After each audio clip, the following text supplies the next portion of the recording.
baru masuk tajuk yang sebenar. Tak banyak. Tuan rumah masak dah kan? Jadi jangan risau soal makanan. Makanan sudah disini. Ya. Okey. Ya, jadi kita sebut sedikit tadi soal masalah pengeluaran hukum, soal fatwa, soal ijtihad, soal perubahan-perubahan hukum hakam dan sebagainya. Kalau kita pergi kepada alam perubatan, saya dah sebut tadi perubatan termasuk muamalat manusia. Ya. Prinsip dalam perkara muamalat ialah al-ibahah, boleh. Sehingga datang perkara yang mengharamkan dia. Makanlah apa saja ubat. Ya. Gunalah apa saja bentuk perubatan sehingga datang dalil menyatakan tak boleh. Ya, nak makan ubat apa makan. Ya.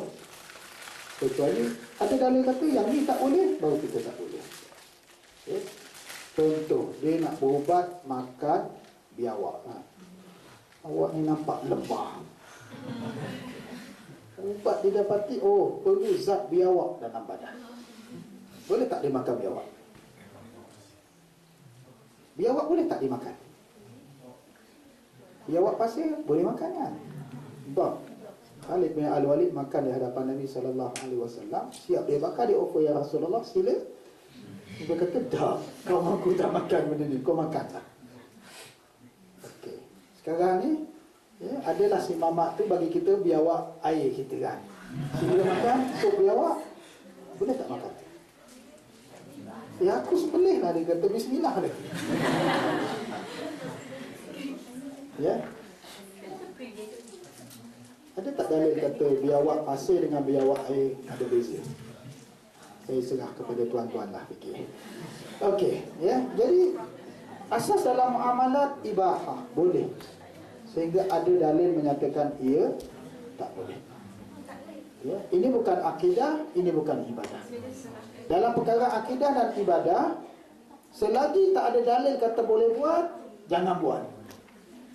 Al-mana'u. Ya, konsep dia dalam akidah kata Rasul itu 25. Tiba-tiba ada kajian baru mendapati ada seorang lagi 26. Nama dia Daniel. Sebagai contoh kan.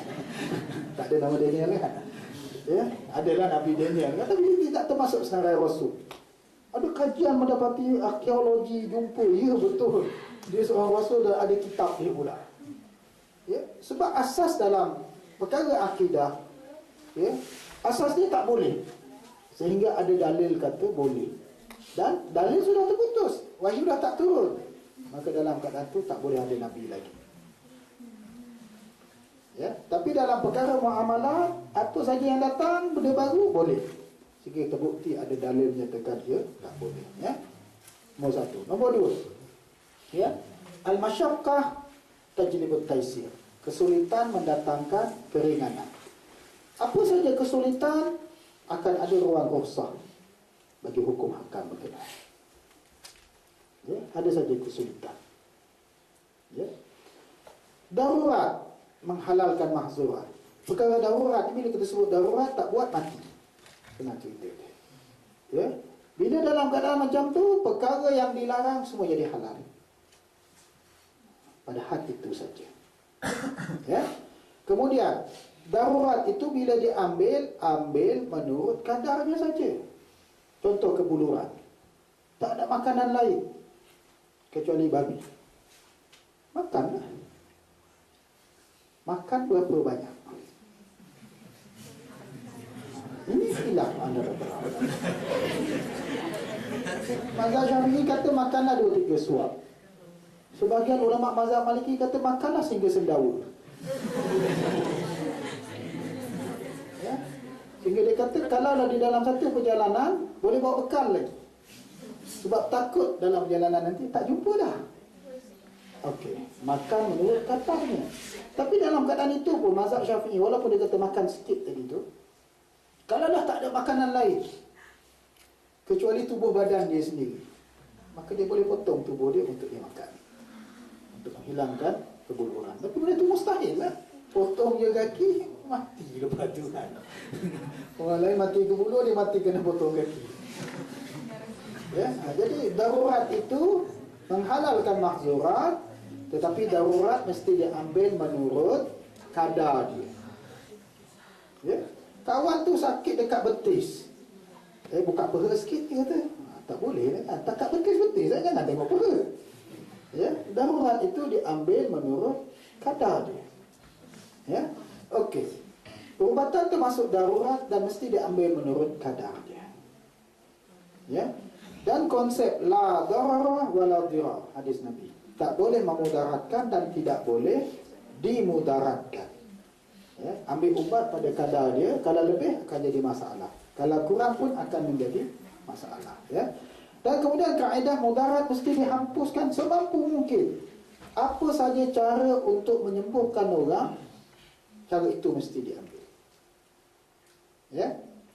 Tetapi mudarat tak boleh dihapus dengan mudarat yang sepertinya atau lebih besar daripada dia. Ada orang kena serangan sakit jantung, perlu transplant. Ya, perlu transplant. Tiba-tiba ada orang aksiden koma sebelah dan family dia setuju untuk pemindahan jantung. Maka dihapuskan mudarat orang yang sakit jantung ini tadi semampu mungkin, kerana ada orang derma jantung dan dia tak ada harapan untuk hidup, transfer jantung dia ke sebelah. Tetapi ya, kerana mungkin yang sakit jantung ni tadi dewa-dewa, maka dicarilah hamba abdi yang ada, kau kena derma jantung kat dia. Yang tu tak boleh. Kawan tu pun angkat, keluarkan jantung dia, transfer kat sebelah. Sebab apa? Mudarat tidak dihapuskan dengan mudarat sepertinya, atau lebih besar daripada dia. Artinya mudarat orang yang kena serangan jantung tadi, kalau tak diselamatkan dia mati. Tiba-tiba tengok bukan sekadar diselamat, dia kena transplant. Maka tak boleh bunuh orang lain, ambil jantung orang lain kerana nak selamatkan dia. Nampak So kaedah itu dia saling berkait antara satu sama lain, dan kemuncak dia ialah bawa kemaslahatan kepada orang ramai. Sebab tu saya sebut tadi dalam perkara muamalat, prinsip asas dia boleh. Ya, sehingga datang dalil menyatakan tak boleh. Apa dalil tak boleh? Bunuh orang tak boleh. Menyelamatkan nyawa orang itu perkara darurat. Dan didapati tak ada orang nak derma jantung pada masa itu, dah usaha juga, dia jalan juga, itulah ajal dia. Nampak Ini kaedah-kaedah dia. Baik, sebab tu kita lihat dalam Al-Quran bila sebut soal darurat, innama harrama alaikumul maitata waddama wa lahmal khinzir wa ma uhilla bihi li ghairillah illa matturtum. Diharamkan kamu makan bangkai, darah, daging babi, binatang disembelih tidak kerana Allah. Faman turra ghaira masatin. Barang siapa yang terpaksa makannya sedangkan dia tidak mengingininya, ghaira mutajanifin li ismin, tidak pula melampaui batas, maka dia tidaklah berdosa. Ayat tentang darurat ni ada 5 ayat di dalam Al-Quran, dan ayat inilah selalu digunakan oleh para ulama bila dia bincang soal perubatan, soal farmasi, soal ubat-ubatan. Dia ada 5 ayat tu. An-Nahl 115, Al-An'am 119 145, Al-Maidah ayat 3 dan Al-Baqarah 133. Ayat ni saling berkaitan di antara satu sama lain. Baik, kita dah sebut fiqh yang sepatut kita buat ialah fiqh taisir, mudahkan manusia. Tetapi daripada fiqh taisir itu, asasnya juga bukan bermudah-mudah, tapi bermudah-mudah dalam lingkungan mesti ada dalil dia, ada sandaran dia. Dalil ni bukan mesti ada ayat Quran. Saya sebut tadi, dalam perkara perubatan asal dia ialah boleh, sehingga ada dalil kata tak boleh. Bila ada orang kata tak boleh, maka kita tanya ada tak dalil. Bila dia bawa dalil, kita kena ikut dalil tadi. Tapi bila dia tak ada dalil, hanya anggapan sahaja, kita kekal dengan kemudahan yang dibenarkan oleh syarak. Sebab tu perkara qata'i tak boleh tolak ansur. Contoh, bunuh orang tak boleh. Apa dipanggil? Membunuh Eustanasia. Eustanasia. Betul kan? Tak boleh. Orang tak, saya rela mati sebab saya pilih 8 hari bulan April 2012, matikanlah saya. Tak boleh. Itu perkara qata'i. Membunuh orang tak boleh. Ya. Tetapi perkara kafa'i juga menyatakan kepada kita menyelamatkan nyawa manusia itu perintah agama. Baik. Saya bawa kepada isu khamar. Ya. Khamar itu apa? Khamar ialah perkara yang menghilangkan akal manusia. Sebab itu Nabi bagi kaedah yang mudah dalam hadis dia. Ma askara kathiruhu faqaliluhu haram. Apa yang mabuk dalam jumlah yang banyak, maka dalam jumlah yang sikit juga adalah haram. Ya. Baik, arak sama ada dia daripada anggur, kurma, kismis, beras, barley, gandum, apa saja benda yang menghilangkan akal, maka ia termasuk arak. Dadah, daun ketum. Tahu daun ketum? Orang lelaki tahu, orang perempuan tak tahu. Ya, apa lagi? Ya. Ubat batuk. Apa lagi? Tai lembu. Ya, benda yang menghilangkan akal, gam. Ini semua termasuk arak. Ya, sebab dia menghilangkan akal manusia. Ya. Tetapi arak yang saya khusus Nabi sebut tadi ialah arak pada minuman. Ya. Baik. Mungkin akan ada yang tanya, dah menghilangkan akal, orang tu dibagi ubat pelarian macam mana?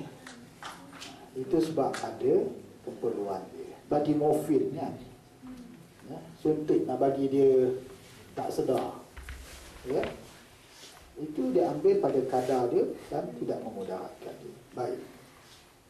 Arak dan alkohol. Arak itu alkohol ke alkohol itu arak? Dua benda berbeza. Alkohol bukan arak. Di dalam arak ada alkohol. Saya sebut alkohol, propanol, metanol, ya, yang nol semua tu, ya, dia semua benda yang hampir sama, ya. Dan apa sahaja perkara kalau kita lihat, ya, yang berkaitan dengan beras, barley, gandum, bila berlaku fermentation akan hadirlah alkohol. Tetapi apakah mesti dengan kehadiran alkohol itu menyebabkan dia jadi arak? Dia tak mesti, itu proses semula jadi. Sebab tu, ya, pandangan yang paling kuat ialah bila sesuatu itu dibuat dengan niat untuk dijadikan arak dan dia menjadi arak, itu baru dia arak. Buat tapai. Tapai, ya, baik tapai ubi, tapai apa lagi? Beras, tapai apa lagi? Tapai pulut, air tapai, air tuak. Air tuak Sabah Sarawak tak boleh minum, di Kelantan boleh minum. Ya. Kalau minum air tapai di Sabah Sarawak, dia akan jadi palau lepas tu. Palau tu mabuk, dia akan tumbang lepas tu, ya. Tapai yang biasa kita makan di Semenanjung, sebagai contoh, tapai ubi ataupun tapai pulut, ya. Cuba ambil air itu, kalau bawa ke makmal, ya, kandungan alkohol tu 2 hingga 3%. Ya. Kalau masuk hari ke-5, ke-6 lagilah banyak. Dan kita pula suka simpan dia lama dalam peti sejuk, makan dengan ais krim. Apakah alkohol seperti itu juga termasuk yang haram? Ya. Sebab itulah bila disebut kadar alkohol yang diharamkan, ya, pandangan itu hanya pandangan semata-mata. Sebab Nabi tak pernah sebut berapa kadar. Nabi cuma sebut ma askara kathiruhu faqaliluhu haram. Apa yang dalam jumlah banyak dia memabukkan, dalam jumlah sikit juga ia adalah haram. Baik, dibuat kajian, ya. Saya ingat lupa kadar itu, ya. Dibuat kajian tentang minuman keras yang mengandungi alkohol sekitar 3 ke 5%. Ya. Maka didapati kalaulah arak itu pada kandungan 5% ke atas, orang itu akan mabuk pada cawan yang ke-19. Sorry, bukan ke-19, cawan yang ke-9, sorry. Ya. Tapi kalau 3% ke bawah, dia akan mabuk pada cawan yang ke-19. Adakah orang nak minum sampai 19 gelas? Ada ya? Memang betul mabuk lah kawan tu kan, minum banyak tu kan. Okey. Ya, lepas tu kemabukan ni satu benda yang amat subjektif. Ya. Mabuk orang lelaki dengan orang perempuan tak sama. Ya. Mabuk orang Asia dengan orang Eropah tak sama. Ya. Mabuk orang muda dengan orang tua pun tak sama. Ya. Sebab itulah bila kita nak letak benchmark tu, tak boleh letak. Kalau di UK, ya, mereka letakkan makanan yang halal itu mesti 0% daripada alkohol. Ada ke makanan yang ialah yang biasanya ada kehadiran fermentation tu akan jadi 0%? Amat sukar. Ya. Gambar yang saya letak tadi mula-mula bukan gambar yang ni confirm. Okey. Ya. Whisky kan. Barbican. Kan isu pernah heboh sekejap kat Malaysia. Ya, Barbican tu almost 0%. Tapi cek ada beberapa dia tu adalah yang 0.0001%. Minumlah satu gudang pun tak mabuk. Jadi nak bagi satu kadar tu, subhanallah, patutlah Nabi sebut, ya, apa yang dalam jumlah yang banyak mabuk, jumlah yang sikit juga haram. Dan inilah menyebabkan berlaku khilaf yang besar di kalangan para ulama terdahulu sebenarnya. Sehingga ada yang menyatakan arak yang diharamkan itu arak daripada anggur je. Ada yang kata daripada kurma je. Ya? Ada yang kata daripada beras je. Ya. So, benchmark dia balik kepada yang asal. Yang Nabi sebut, kalau minum banyak mabuk, sikit itu haram, itulah haram. Ya. Baik. Ya, berapa peratus susah nak disebut sebenarnya. Walaupun di Malaysia diputuskan 0.01. Apa sebab? Sebab negara jiran ambil angka yang sama. Ya, jadi susah untuk kita sebut. Baik, arak dia najis hukmi ke najis aini? Saya dah sebut semalam. Ya, pendapat jumhur ulama dia adalah najis hukmi. Ya, artinya kalau kita sentuh tu dia bukan najis. Dia tak boleh diminum sebab apa? Sebab dia najis. Dia jadi pelik sikit kan. Sentuh tak payah basuh tangan, tapi kalau minum haram sebab dia adalah najis. Ya. Arak yang berubah menjadi cuka. Ya. Ada kawan kita bagi botol arak, kita pun terima. Tengok sebulan lepas tu, disebabkan dia berjemur panas kot barangkali, tengok color dah lain. Lepas tu kita rasa-rasa, cuka lah dia bagi. Kita kata, dia tipu lah, bukan bagi arak, bagi cuka. Ya, sebenarnya arak tu boleh berubah jadi cuka. Dalam keadaan itu boleh tak pakai cuka tu? Yang tu cuka ke arak? Cuka maka boleh pakai. Itu dipanggil istihalah. Nanti saya detail sikit kat belakang tentang istihalah. Bia halal. Ini sebab konotasi bia tu bia kan. Sebenarnya tak ada cerita bia halal tak halal. Ya. Kalaulah ia tidak memabukkan, maka ia tidak termasuk dalam kategori arak. Ya. Arak yang mendidih masuk dalam makanan. Kalau berlaku evaporation, makanan itu boleh dimakan. Sebab apa? Zat mabuk itu tadi sudah hilang. Okey. Najis mughallazah saya dah sebut semalam. Ya. Najis mughallazah, sebagaimana yang kita telah ketahui, hanyalah jilatan anjing berdasarkan dalil yang paling sahih. Ya. Baik. Pergi kepada cerita, ya, DNA babi. Heparin, tahu heparin kan? Yang asal daripada porcine. Ya. Antivirus. Bukan Kaspersky ya. Ya. Ataupun SCYW yang disuntikkan kepada jemaah haji. Ya. Kebanyakannya ini, ya, secara saintifik dan akademik dia memang akan diletak origin dia apa. Tetapi sebagaimana saya sebut tadi, asas dalam perubatan ialah mubah, boleh. Sehingga datang dalil menyatakan tak boleh. Baik. Orang yang perlukan heparin sebagai contoh, bila dia kena serangan jantung, ya, jantung dia tersumbat, ya, untuk mencairkan darah tu dia perlukan suntikan berkenaan. Orang yang perlukan suntikan ni darurat ke tak darurat? Darurat. Tiba-tiba depan dia ada 2 heparin, babi dengan lembu. Ya, dia patut pilih yang mana? Tak boleh pilih babi. Darurat. Ya, baik. Ya. Sekarang kita pergi kepada proses yang selanjutnya. Masih ada ke ketulan babi di dalam tu?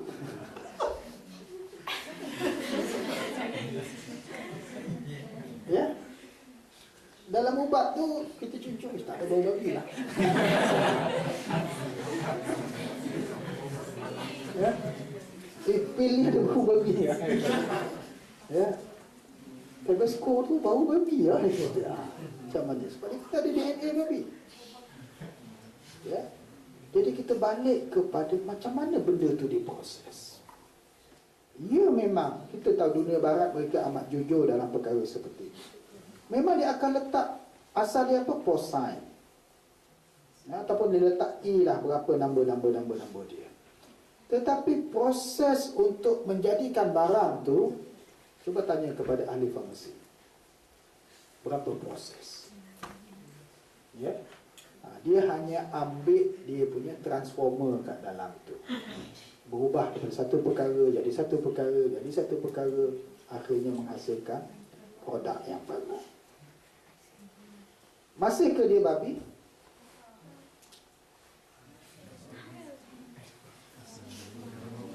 Ya. Okey. Ada tanam sayur tak? Tanam. Pakai baju apa? Tahi ayam kan? Dan tahi lembu kan? Atau lagi standard lah, pakai tahi babi lah.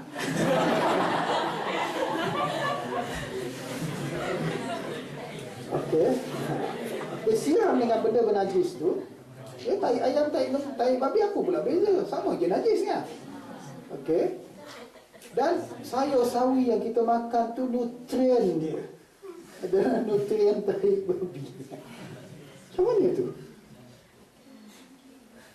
Ya, rajin pula dia bawa makmal cek. Oh, ada DNA babi pada sawi ni. Ataupun DNA tahi ayam. Boleh tak dimakan? Nanti kita jawab ya.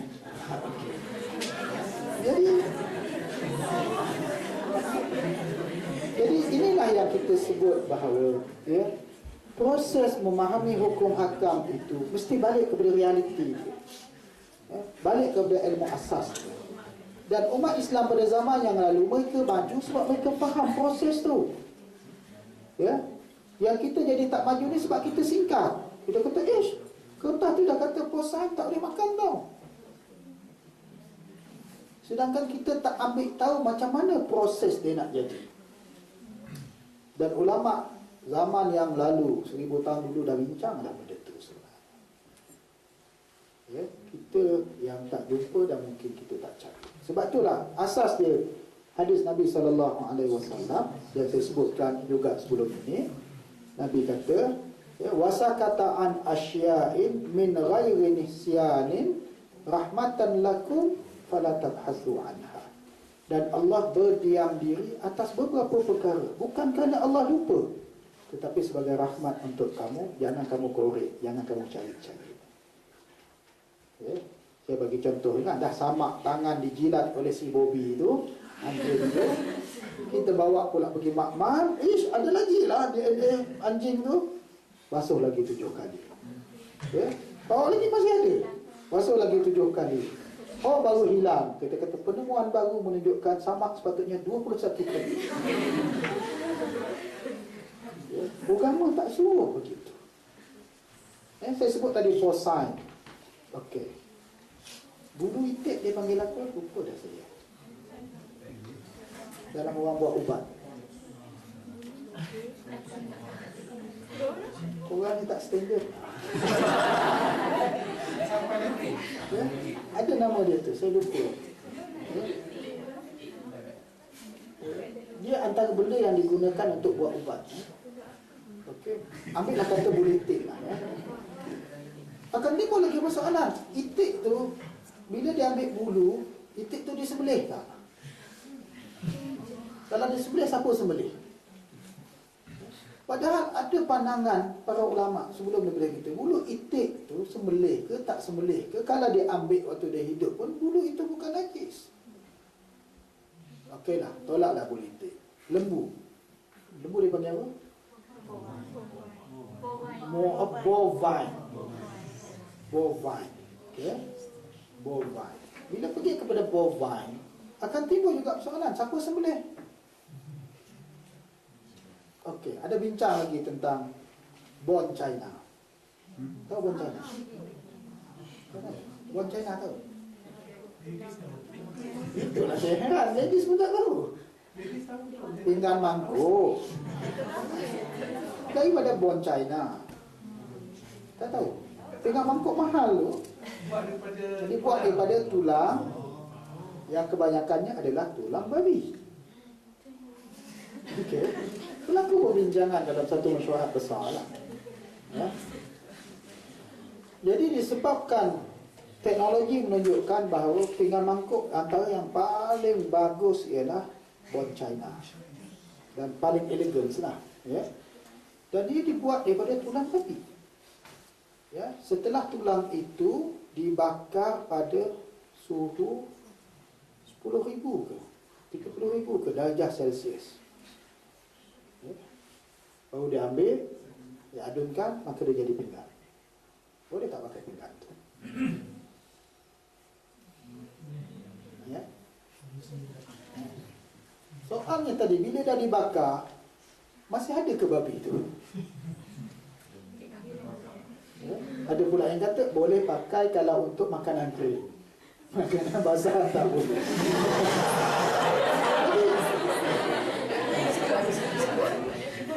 Lepas tu adalah seorang lagi Pak Syekh tu kata, ya, kalau macam tu sepatutnya kita orang Islam, dia kata, kita patut kumpulkan tulang lembu untuk ganti bone China.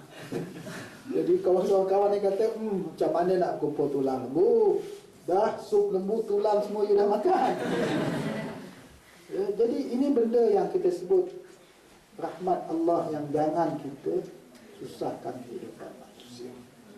Baik. Ya. Lepas ni kita pergi benda ni, ya. Okey, kita pergi istihalah. Ya. Saya ada kalau kita tentang DNA kan.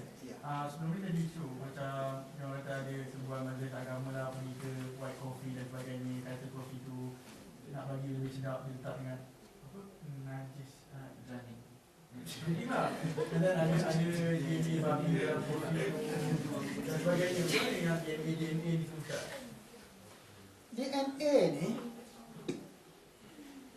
okey, DNA tu besar mana? Ya, dia lebih halus daripada biji sawi. Lebih halus daripada biji sawi. Ya. Kemudian DNA ni apa manfaat dia? Dia mengembangkan, ya, makanan, kehidupan, perubatan, jadikan kehidupan lebih baik lah. Senang kata. Ya, DNA ni pula ilmu yang ada pada hari ini mendapati bahawa, ya, mereka masih belum boleh bezakan mana DNA yang asal, mana yang DNA yang sintetik. Rupanya DNA ni dia boleh ada sintetik, dia boleh di fotostat, dia boleh di develop balik.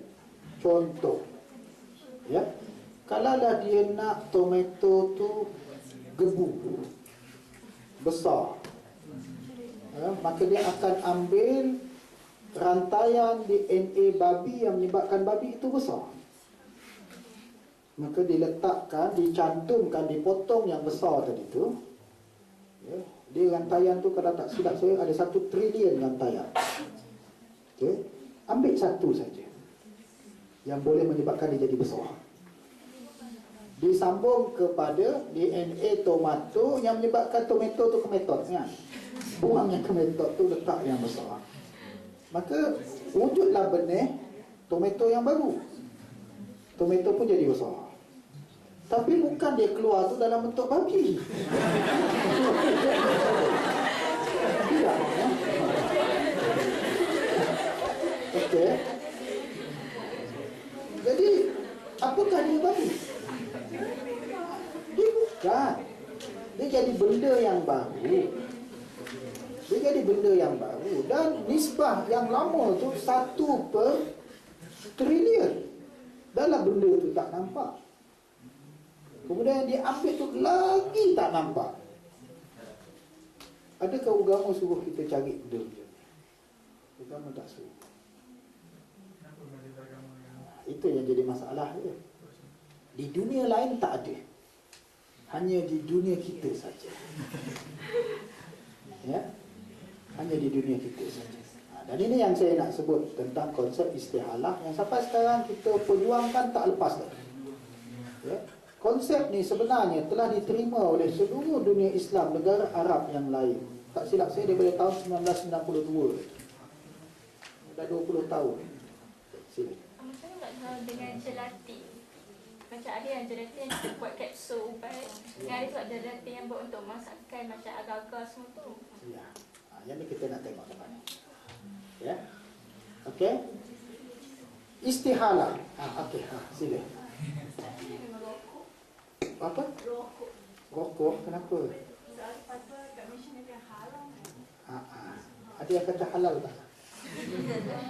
Ada yang kata harus. Okey, tak apa. Tapi itu yang kita bincang lagi. Kesian kat orang depan ni. Okey, istihalah. Ya. Istihalah ni bukan nama orang. Okey, istihalah ni maksudnya perubahan sesuatu daripada tabiat dan sifatnya, ya, yang asal menjadi benda yang lain. Ya, dia bukan ikhtilaf, bukan percampuran. Ya, tetapi dia perubahan. Ya, sebut dalam bahasa Melayu tak ada bahasa Melayu.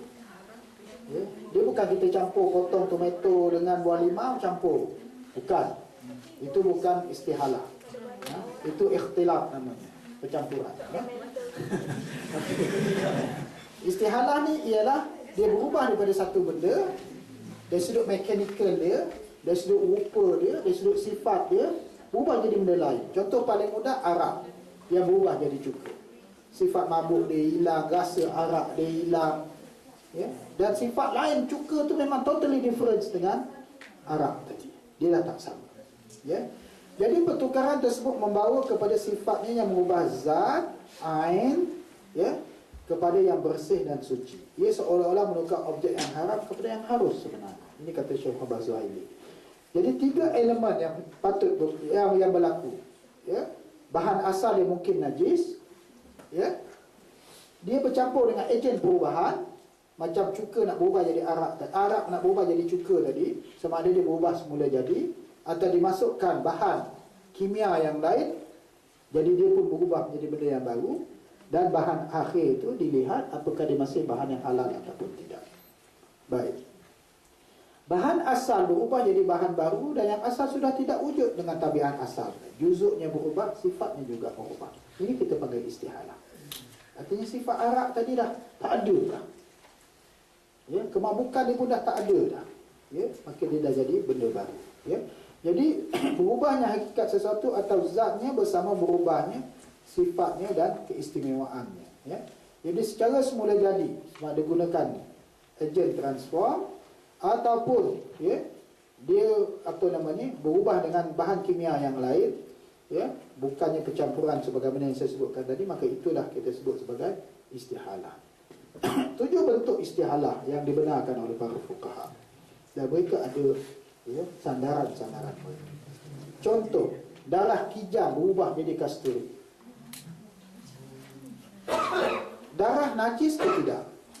Najis. Tapi bila dia berubah menjadi kasturi wangian, kasturi itu suci. Bukan kasturi, minyak kasturi kita beli tepi jalan RM10 2 botol tu. Kasturi ini 1 gram barangkali RM10,000. Ya, daripada kijang. Binatang ni pun dah hampir pupus dah. Ya, dia dekat bawah apa nama ni, pusat dia tu, ya, kadang-kadang dia berdarah. Bila darah tu beku, dia berubah jadi kasturi. Harga dia lebih mahal daripada emas. Ya, jadi ini dipanggil istihalah tabaddul. Berubah daripada darah menjadi wangian. Kasturi apa? Ya, Kasturi apa? minyak kasturi, wangian, perfume. Ya Allah, tak tahu pula. Bukan limau kasturi. Okey, tak apa, elok tadi. Ya. Jadi tabaddul ini menyebabkan ia menjadi suci. Okey, saya ambil contoh lain lah. Saya ambil contoh lain. Kejadian manusia. Ya. Air mani bercampur dengan benih wanita. Ya, duduk dalam tu, dalam perut tu najis ke tidak? Dalam perut tak najis. Bukan darah, bukan tahap apa dekat dalam tu. Keluar manusia tu suci ke tidak? Manusia tu suci. Dia tabaddul, dia berubah. Ya, dia berubah. Daripada darah tadi tu, dia berubah jadi orang. Maka dia suci. Ya. Okey, arak berubah menjadi cuka, takhallul. Ni saya dah sebut dari tadi lah. Ya.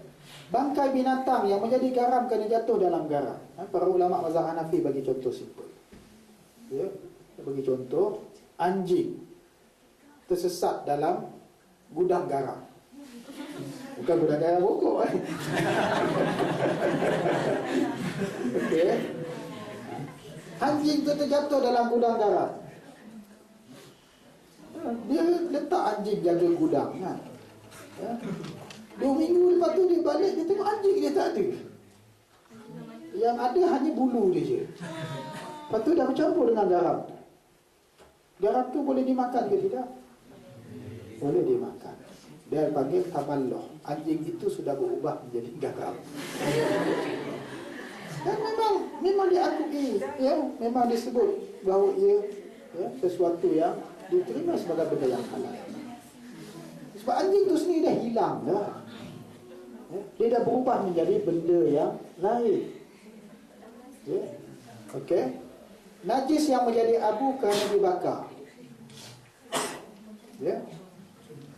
Tak ada pergi India kan? Bukan di India, dia orang bakar roti gunakan tahi lembu.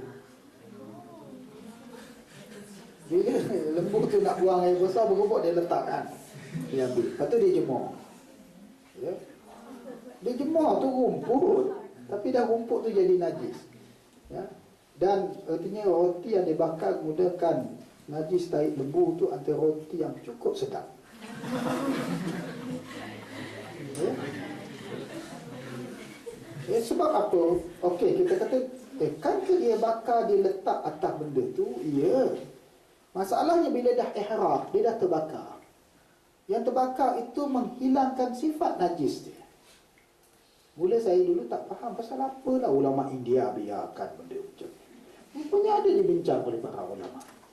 Debu najis, bila dia dah dibakar, sifat najis dia hilang. Artinya debu itu sudah tak bernajis lagi. Soal kita geli itu masalah kita. Soal orang nak makan, kita tak boleh nak larang. Ya, kerana ihraq dia dah berubah menjadi benda yang lain.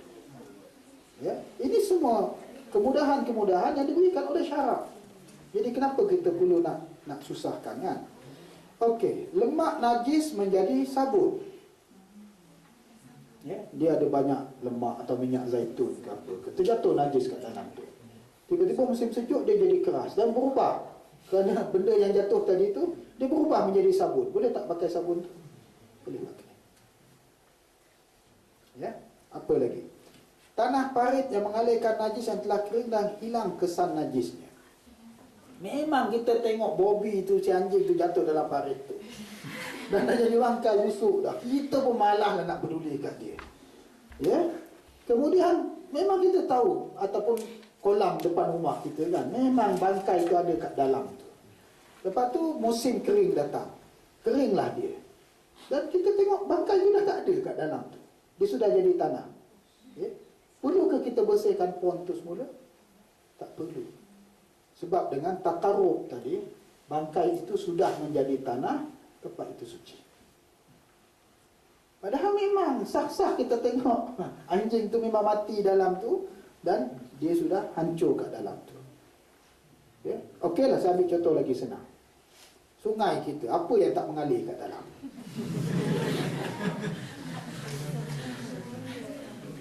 Ya? Disebabkan dia sudah bercampur bau dengan tanah dan sebagainya, maka ia dimaafkan. Ya? Okey, najis yang ditanam dalam tanah dan telah hilang kesan najisnya setelah beberapa lama. Ya?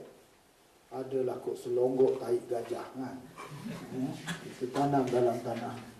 2 bulan lepas tu kita gali balik. Dah tak ada lah najis tu. Yang tanah yang kita pegang tadi tu, tempat yang kita letak itu, perlu tak cuci tangan kita? Tak perlu dah, dia dah hilang. Najis haiwan dijadikan baja, menyuburkan buah yang halal dimakan. Ya? Jadi ini semua proses perubahan daripada satu bentuk benda jadi benda yang baru.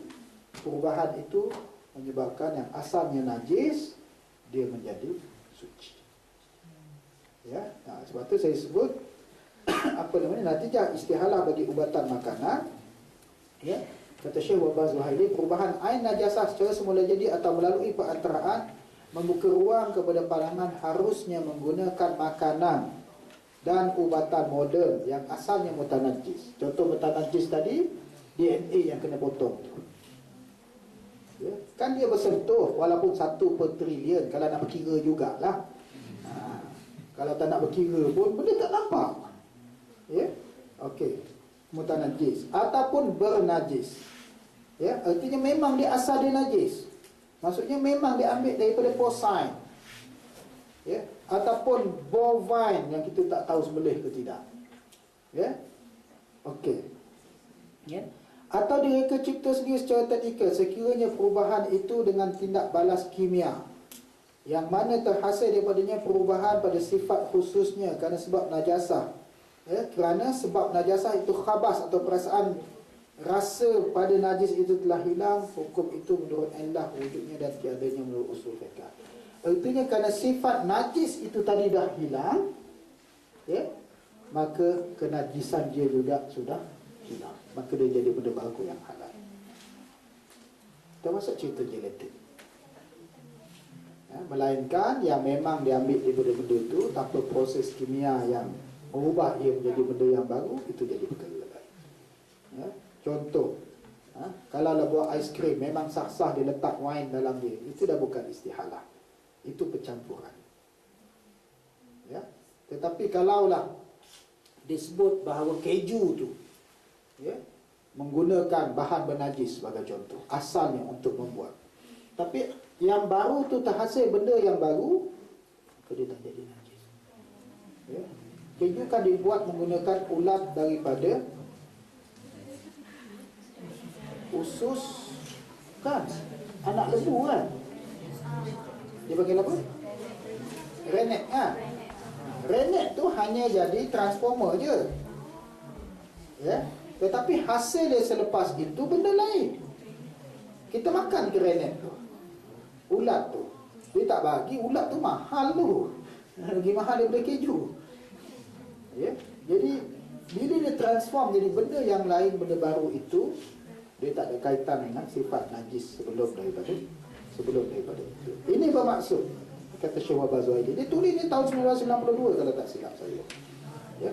Makanan baru atau ubat baru yang sebahagian bahan awalannya adalah najis atau diharamkan, kemudian dia bercampur dan bertindak balas dengan bahan lain, ia berubah menjadi suci, halal digunakan kerana nama bahannya, cirinya sudah berubah menjadi perkara lain. Tidak boleh dikatakan zat ain najis masih wujud lalu ia melazimi kenajisannya. Ya. Adapun yang tidak berlaku istihalah dan tiada ubat lain yang halal, tetap harus juga menggunakan ubat itu sekiranya kita nak apply teori darurat syarat, ya, dengan syarat dan ikatan-ikatan. Kalau dah sah-sah dia dah berubah, tak ada isu. Ya. Kalau memanglah masih ada lagi kenajisan dia, tiba-tiba tak ada ubat lain, itu pun tetap halal kerana darurat untuk berubat. Ya. Macam yang dalam yang isu ubat gigi yang Colgate ada lemak babi dan sebagainya tu. Ada apa dalam ubat gigi tu? Adakah orang guna ubat gigi yang macam daripada nama, kalau macam Colgate kan macam ada lemak. Didakwa sahaja. Kalau yang macam ikan keli dibagi makan najis babi tu, Itulah yang disebut dalam mazhab kita sendiri, mazhab Syafi'i sendiri, yang dipanggil sebagai jallalah. Ya.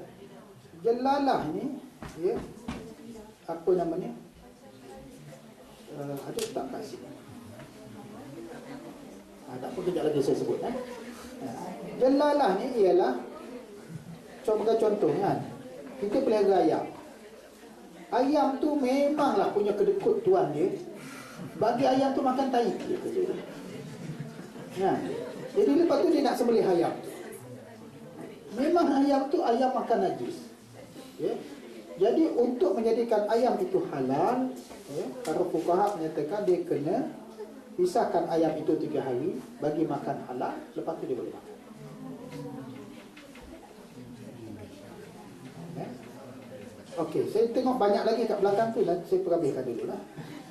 Okey, tadi kita sebut istihalah. Istihlak pun satu bentuk istihalah. Istihlak zati, kita sebut bentuk berubah jadi benda baru. Daripada minyak yang bernajis, tiba-tiba dia keras jadi sabun.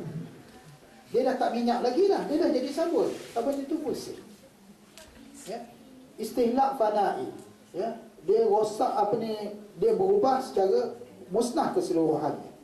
Sebagai contoh, minyak. Ya. Minyak yang asalnya benda tu benda yang, ambillah kata lemak yang haram kan, dia ubah-ubah jadi minyak yang lain. Minyak tu minyak halal. Ya. Susu, boleh tak makan orang? Tak boleh kan? Minum susu orang? Okey. Jadi dia berubah. Okey. Istiqlaq bil mukazarah, ya. Dia berubah kerana banyak, seperti benda mutanajis. Kemudian dikuasai oleh air yang suci, maka ia suci. Telaga Bauda'ah ni wujud pada zaman Nabi. Kata para sahabat, ya, telaga Bauda'ah ni semua benda orang buang kat dalam. Bangkai dibuang, najis dibuang, darah haid dibuang, apa saja dibuang. Maka tanya kepada Nabi, ya Rasulullah, telaga Bauda'ah itu bernajis atau tidak? Nabi kata tak najis. Sebab apa? Jumlah air dia banyak, walaupun ada najis duduk dalam tempat itu. Ya. Baik, istihlak bitasneh, benda berubah nama dan sifat jadi benda baru secara keseluruhannya, seperti yang kita sebut tadilah. Minyak yang bernajis diproses-proses menjadi sabun, maka sabun itu suci. Ya, okey. Realiti kita, pergantungan kepada lemak babi bagi insulin. Walaupun adalah usaha untuk dapat binatang saya. Sebab dia perubatan, benda keperluan, ya, dia jadi begitu kan, ya. Gelatin, karamel, kuih, biskut, coklat, ya, alkohol adalah ubat batuk. Sebab orang perlu kepada ubat batuk, dia bukan nak mabuk. Melainkan yang nak mabuk lah, tu cerita lain lah. Ya. Penggunaan darah dan baki daging dan tulang babi dan bakarnya untuk jadi makanan ternakan. Samalah cerita pelihara ikan tadi tu. Ini ada dalam konsep jallalah dan sebagainya yang dibincang oleh para ulama. Penggunaan darah binatang dalam makanan. Ya, protein rambut manusia dicampur dalam tepung. Orang beli rambut daripada India, orang mereka. Siraman najis binatang pada tanaman. Ini realiti kita. Ya, jadi saya dah sebut tadi, Imam Ibn Abidin sebut 30 jenis bentuk benda yang asalnya najis berubah melalui proses dia jadi suci, maka dia adalah suci. Ya. Sebagai contoh yang saya sebut tadi kan, ya. Sesuatu yang berubah kepada yang baik adalah suci, seperti susu wanita kafir. Dia perempuan kafir, tapi sebab susu tu susu manusia, maka dia dianggap suci. Ya. Tetapi ada juga yang berubah juga. daripada buruk, daripada baik kepada buruk. Contohnya makanan. Bila dimuntah dia menjadi najis. Okey. Ya. Sebab itu Imam Ibn Hazmin sebut apabila sesuatu bahan najis atau haram itu berubah, namanya turut berubah, sifat najisnya terbatal, di mana nama tersebut menjadi sebab kepada penentuan hukum hakam yang berkenaan. Ya. Saya ulang balik ya. Jus buah-buahan menjadi arak menjadi cuka. Daging kelinci yang dimakan oleh itik. Tak macam mana itik kita dimakan? Bukan. Makan tu. Ya. Apakah itik itu jadi haram? Tidak ya. Air minuman yang berubah menjadi air kencing. Asalnya air minuman itu suci. Jadi kencing maka ia menjadi najis. Makanan kita halal, keluar jadi haram, jadi najis. Jadi perubahan macam ni lah benda yang diterima. Kalau lah daripada najis berubah menjadi suci, maka ia juga suci. Ya. Najis yang menjadi baju menyuburkan buah-buahan. Buah itu halal. So ini proses kitaran dalam kehidupan. Ya, bila berlaku berubah menjadi benda yang baru, maka dilihat benda baru itu masih bawa tak sifat khabas atau sifat najis yang asal. Ya, jadi bahan najis yang haram boleh berubah menjadi suci dan halal apabila zatnya berubah menjadi bahan yang lain yang berbeza nama, kriteria dan sifatnya. Ya. Jadi saya sebut cerita istihalah ni tadi, kalaulah dia dipahami secara yang betul, sebab ada pandangan-pandangan para ulama, ada nas-nas syarak dalam perkara ini. Banyak masalah kehidupan manusia boleh diselesaikan.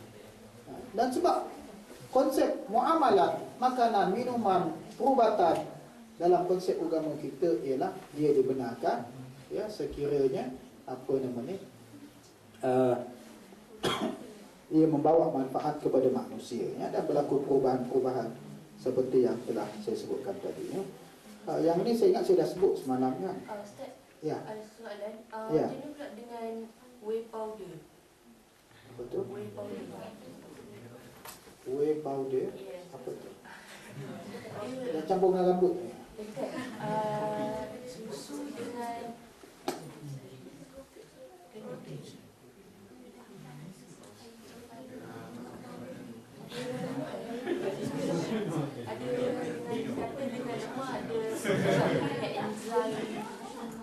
lepas tu buatkan ni kalau macam search kat internet pun dia kata depend pada apa yang digunakan. Kalau digunakan lembu sekalipun tapi lembu tu bukan lembu yang disembelih, dia tak boleh.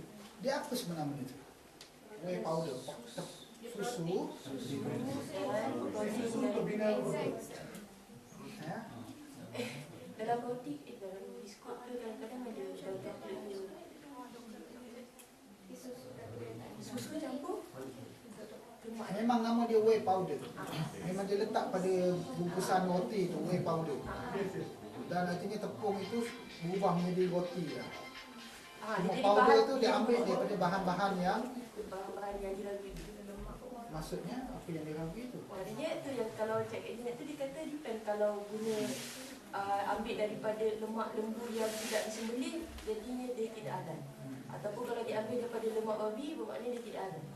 Kata dalam internet kan. Makan lah.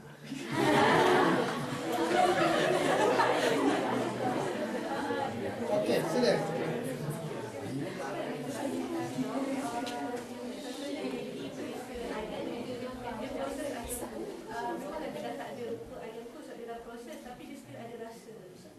Macam mana tu? Kiuk ayam. Okey. Untuk Kalau ayam pun kat kita tahu ayam tu sendiri kita kan. Tapi mana tidak berubah bentuk ayam tu dah tak ada ayam kan. oh, kiuk ayam. Okey. Atau Maggi perisa ayam. Betul daripada ayam ke? Atau dia buat ingredient lain? Pasti apa dia?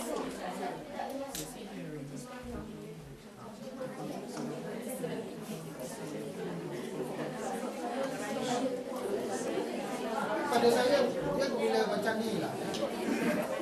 Sebab kita duduk dalam negeri yang kita tahu majoritinya Kristian Katolik.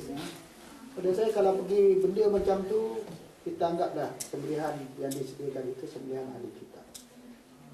Ya.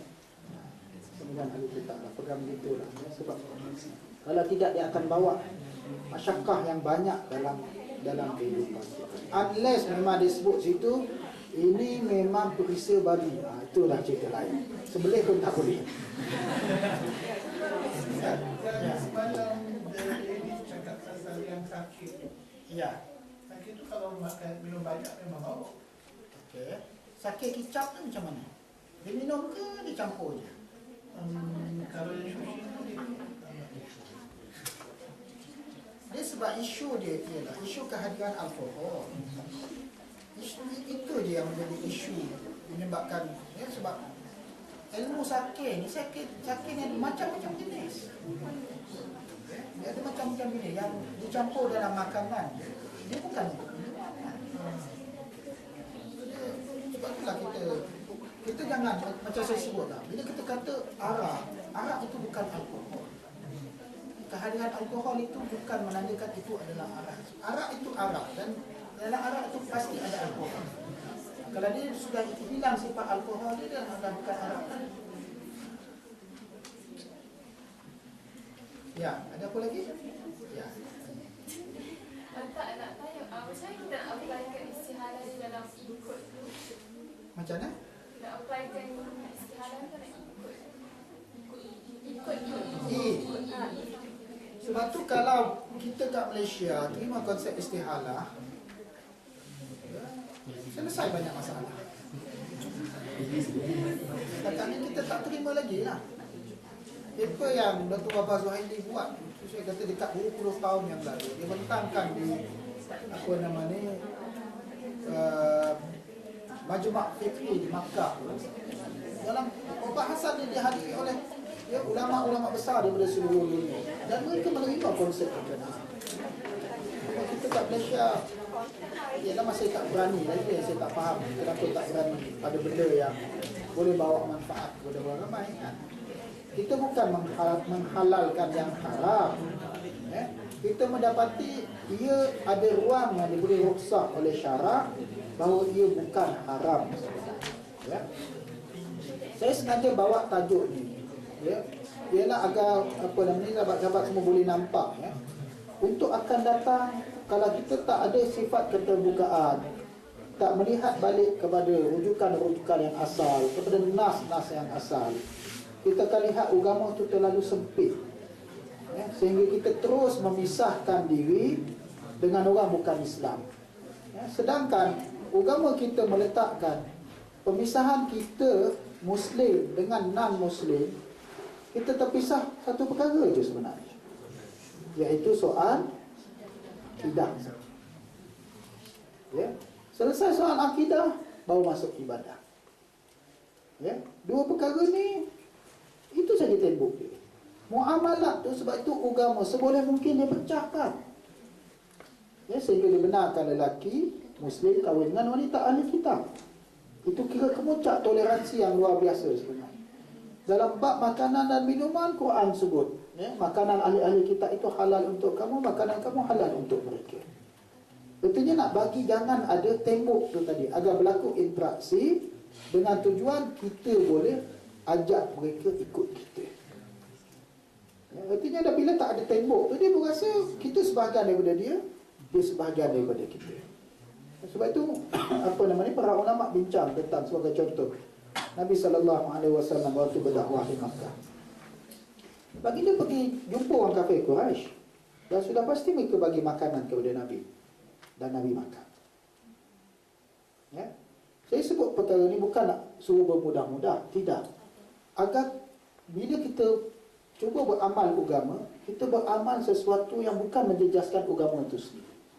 Sebagai contoh, orang offer kita makan roti, kita pun kata, aku tak boleh makan, I'm Muslim. Roti ni you nampak pakai minyak apa ya? Are you vegetarian? Tanya lagi kan. So kita sudah wujudkan tembok yang tidak diwujudkan oleh agama. Kita pun tahu kan Nabi pergi makan rumah wanita Yahudi yang offer dia daging kambing tu. Ya. Dan Yahudi itu berniat buruk kepada Nabi, dia letak racun dalam kambing tu. Nabi pergi makan. Sehingga dikatakan Nabi dah gigit Ya. Kambing tu, daging kambing tu, sehingga malaikat tegur. Mereka kata, ya, buangkan ia kerana sesungguhnya ia sudah beracun. Dan sebagian ahli sejarah kata, walaupun sekadar menggigit, Nabi tetap kena racun juga. Nak kata kita jangan tengok cerita racun tu, kita tengok bagaimana toleransi agama letak kat sini. Soal makanan, minuman, perubatan, ini soal ibahah semua. Benda yang diharuskan, dibenarkan oleh syarak, selagi mana tak datang dalil yang jelas menyatakan ia adalah perkara yang haram. Ya, bukan pula saya nak kata ikut macam orang Arab tu, babi boleh makan kan. Dia kata pasal apa? Oh, this is not pork, this is ham. Dia kata, kita bukanlah nak pergi ke arah itu, ya. Tapi yang saya sebut ialah ruang yang dibenarkan oleh syarak itu jangan kita sempitkan. Kita you all sebut kan, nampak dalam coklat dia. Biasa coklat tu ada apa? Ada alkohol dia kata kan. Apa tujuan alkohol dia letak dalam coklat? Nak bagi mabuk ke? Tak kan? Untuk jadi preservative kan? Untuk bagi dia tahan. Kuih, ada tak letak alkohol? Ada. Ada orang mabuk makan kuih? Pun tidak kan? Nak bagi kuih itu tahan lama. Jadi perkara seperti ini yang perlu kita lihat balik di mana agama meletakkan nas dia, meletakkan hukum. Ya? Okey, ada soalan lain lagi? Sila. Kalau makanan ahli kitab tu, Ya. kan dulu sekarang kan orang ahli kitab ni Saya lupa nak cakap tadi. ada New Testament dengan Old Old Testament kan. Testament. Okey. Lepas tu ada ke orang betul berpegang Pada ahli kitab. Elok nak ditanya sebab saya dah lupa nak cakap. Okey. Ayat yang menyatakan wa ta'amul ladzina utul kitab halal lakum wa ta'amukum halal lahum. Saya lupa ya, di dalam juzuk yang keempat ya. Muka surat juzuk berkenaan ayat itu. Wal muhsanat. Cuba tengok. Wal muhsanat juzuk 4 ke juzuk 5 saya pun lupa.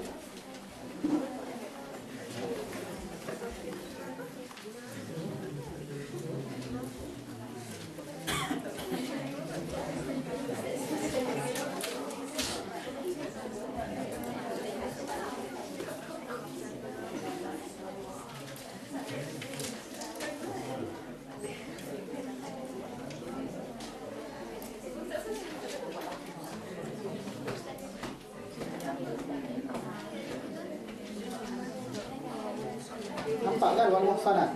Okey, kat bawah tu ada ayat wa ta'amul ladzi na'utul kitab halal lakum wa ta'amukum halal lakum. Okey, yang saya nak sebut ialah ayat ini tidak pernah dimansuhkan. Satu. Yang kedua, ada jumpa kat bawah tu kan, yang 3 baris kat bawah. Tak ada, ada.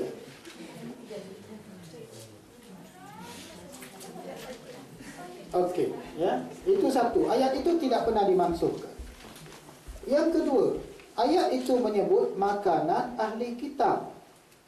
Ahli kitab tu apa? Yahudi dan Nasrani. Zaman bila? Zaman Nabi.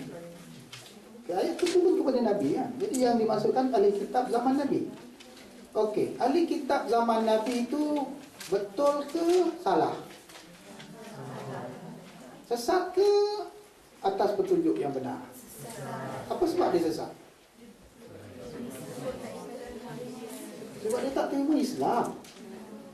Ya, satu. Yang kedua, bila Nabi Muhammad SAW dilantik menjadi Rasul, apa jadi kepada Taurat dan Injil? Termasuk. Sama ada dia terseleweng ke, atau mungkin masih dalam bentuk asal ke, datang Rasul yang baru, ajaran yang lama itu sudah terbatal, termansuh. Siapa yang ikut dia tak betul, dia sesat. Baik, ya. Artinya ayat ini turun kepada ahli kitab yang sudah diakui sebagai termansuh ajaran mereka. Jadi apa beza ahli kitab zaman tu dengan yang sekarang? Sama ke berbeza? Sama. Ya, sama. Okey. Old Testament dengan New Testament zaman tu dengan zaman sekarang berbeza ke sama? Sama je. Sebab apa nama ni, perhimpunan Nikea tu, NICEA, tahu kan? Tahu Nikea tak tahu? Ada dekat Greece ke dekat Turki sebutannya? Ya, 326 Masihi mereka berhimpun memutuskan, ya, Bible ni okey, Bible ni tak okey. Bible ni diterima, yang ni dibuang.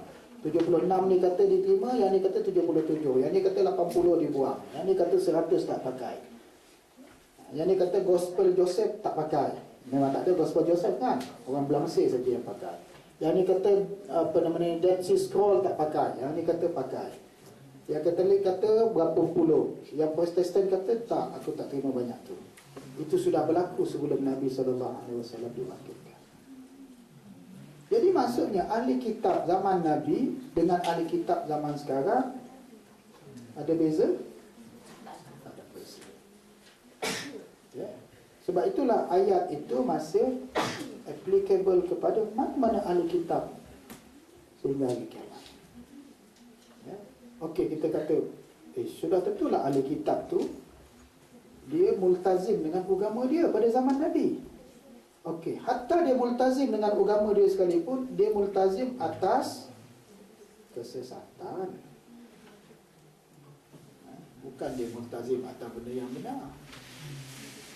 Jadi artinya, ya, sebab kita kat Malaysia kita selalu dibayangkan bahawa ahli kitab zaman Nabi dengan zaman kita tak sama. Kalau begitu, kenapa pula Nabi ajak dia orang masuk Islam? Patutnya Nabi kata tak apalah, kita jadi ally je lah kan, kita jadi pepakat je lah, sebab kita sama je agama langit. Tapi tetap tidak seperti itu. Adalah tafsiran ahli kitab kita dalam undang-undang kita, mazhab Syafi'i ni menafsirkan ahli kitab itu ialah keturunan Nabi Daud ataupun keturunan Nabi Isa yang masih mengamalkan Taurat, ataupun orang-orang Kristian yang masih mengamalkan Injil yang asal. Cari mana Injil yang asal? Satu. Nombor dua, keturunan Nabi Musa. Siapa nak mengesahkan dia keturunan Nabi Musa? Minta tu keturunan Nabi Musa. Ya? Ataupun keturunan apa namanya? Nabi Musa, ataupun Nabi Yaqub yang dia sebut. Ya. 12 nation tu. Elok cari The Lost Nation nanti ada dalam YouTube. Ya. Dia benda yang dah ditelan oleh zaman yang kita takkan jumpa lagi dah. Ya. Tetapi apa yang saya nak sebut bukan soal tak boleh dicari. Soalnya tadi zaman Nabi pun mereka sudah dianggap sebagai sesat, ajaran dia sudah dimansuhkan, maka yang wujud pada hari ini juga sama. Ya, sama. Sebab itu bila sebut sembelihan ahli kitab, para ulama juga berbincang, apakah perlu ditanya macam mana dia sembelih? Ya, pendapat yang paling sahih tak perlu tanya. Ada lagi yang berbincang bahawa kalau dia sembelih atas nama Al-Masih, anak Tuhan, boleh tak dipakai? Akhirnya dibincang-bincang bahawa terserah kepada macam mana mereka melakukan sembelihan. Yang penting mereka urus sembelihan itu, maka sembelihan itu halal itu. Kosher Yahudi memang ada kaedah dia. Yang agak yang bebas ni yang selalu kita jadi persoalan ialah Nasrani. Tapi pasal apa pula yang Yahudi kita boleh terima? Yang Kristian pula kita tanya, dia tak sama kot. Soalnya kedua-dua tu, yang Yahudi dia terkenal dengan rigid dia. Yang Nasrani ni terkenal dengan ikut peraturannya dia. Sebab tu waktu saya dekat Oxford saya tanya lah, so, menadah Bible lah itu tu, bukan menadah Quran. Menadah Bible. Antara soalan yang saya tanya kepada seorang padri itu, saya kata, pasal apa you pergi gereja hari Ahad? Dia jawab, dah, you all pergi hari Jumaat. Saya kata, kami pergi hari Jumaat sebab Quran kata kena solat hari Jumaat. Yang you pergi kerja hari Ahad, ada tak sebut dalam Bible? Itu pasal apa you pergi hari Ahad? Dia pun tengah-tengah lagi lah. Hari Isnin tak boleh. Kita boleh. Hari Selasa boleh. Tapi kenapa you pergi hari Ahad? Hari Ahad ni sebab cuti, senang orang nak datang. Jadi saya kata, agama tak boleh buat begitu. Mestilah Jesus kata, pergilah hari Ahad ke gereja. Itu Jesus tak ada cakap. Saya kata lagi, Jesus ada gereja tak? Oh, Jesus kata dalam diri semua manusia itu gereja. Okey, kalau macam tu, dia orang tak pergi gereja boleh tak? Tak boleh lah, kami tak boleh kumpul lah macam tu. Kata. So, agama dia lepas bebas. Ya, terserah kepada pengikut dia. Sebab tu ada yang 7 day Adventist tu. Dia tak pergi hari Ahad. Dia pergi hari Sabtu. Dia memang tafsiran bebas. Sebab tu saya show kalau ada kawan Kristian tu elok bawa sembang. Kita bawa sembang bukan nak marah kat dia, bukan nak maki dia, bukan nak merendah kat dia, tapi tanya sebagai seorang yang tak tahu apa-apa. Saya bagi contoh lagi kan. Ya. Saya tanya dekat padri itu, kawan saya pergi banyak gereja, ya, menadah kitab dengan dia orang tu, Alkitab tu, okey. Dia tanya, kami ni orang Islam yang terbaik ialah orang yang paling dekat ikut Nabi Muhammad. Ya, sebab Nabi yang terbaik, manusia yang paling mulia, sudah tentu kita akan ikut apa saja yang baginda buat. Orang Kristian buat macam mana? Ya. Oh, kami ikut Tuhan lah. Okey, saya kata dalam sejarah Jesus, antara yang berlaku kepada dia ialah dia bersunat. Dia kan selalu berkena cerita tu kan. So, kita tanya balik dekat dia, pasal apa dia tak bersunat? Dia pun terkejut. Yalah memang Jesus bersunat, tapi pasal apa orang Kristian tak bersunat? Dia kata sebab Jesus itu Yahudi. Jadi dia ikut amalan agama Yahudi. Kalau macam tu, Jesus bukan Kristian lah. Jesus Yahudi. Tak, dia berbangsa Yahudi. Dah yuk, kami Kristian. Pasal apa dia tak ikut Jesus? Dia pun bawa cerita, kami ni Gentiles. Tahu Gentiles? Gentiles ni istilah Bible lah. Banyak orang tak tahu. Artinya, orang Kristian yang bukan berbangsa Yahudi. So, apa pasal pula you punya agama ni resis? Yang Yahudi kena, yang tak Yahudi tak kena. Jadi sebenarnya, sebab tu saya sebut, kalau kita berdepan bawa agenda agama dengan dia orang, kita jangan niat untuk merendahkan dia ke apa, sebab itu tidak disuruh oleh agama kita. Kita suruh dia faham apa agama. Ya, macam mana nak praktis agama. Macam Good Friday, kita tanya betul ke tarikh tu Good Friday? Memang dia akan bela jugalah. Yang Christmas memang lagi lah. Ya. Betul dia lahir 25 Disember. Betul-betul. Tu yang ortodoks pasal 7 Januari. Oh, dia khilaf tarikh. Lama tu 12 hari. Kalau beza hari 2 mungkin boleh diterima. Ini antara perkara lah. Sebenarnya ahli kitab ni dia lebih dekat kepada kita. Ya. Sebab terutama macam yang Kristian, mereka nak taat kepada Tuhan, tak dekat. Tapi masalahnya dia tercari-cari di mana Tuhan tu sendiri. Ya? Sebab tu kalau ada kawan tu, kalau nak tanya sebagai seorang yang zero maklumat tentang agama lah. Tanya benda yang cukup mudah. Ya?